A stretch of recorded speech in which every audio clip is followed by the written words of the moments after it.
Meron sa akin nag-reach out because parang meron siyang something against doon sa people around me. How do you reject that? 'Di ba? Yung parang may sinasabi siyang hindi maganda doon sa, hindi ko kaibigan yun, maybe employee ko or kaibigan ko, ganyan. Paano mo yun i-receive? 'Di ba? Alang namang maniwala ka.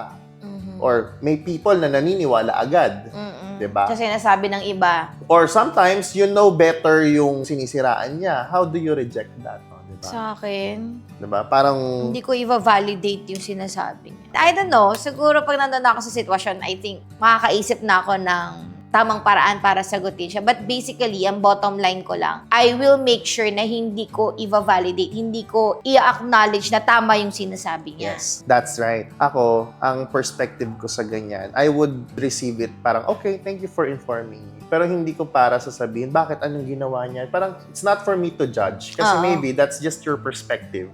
Or isang instance lang yan. Oo, maybe encounter ganyan. nila yun But that doesn't define the person. Yeah, totoo yan. Diba? So parang para sa akin, I know that person better. Or kung paano siya sa akin, that's how I know the person. Yeah.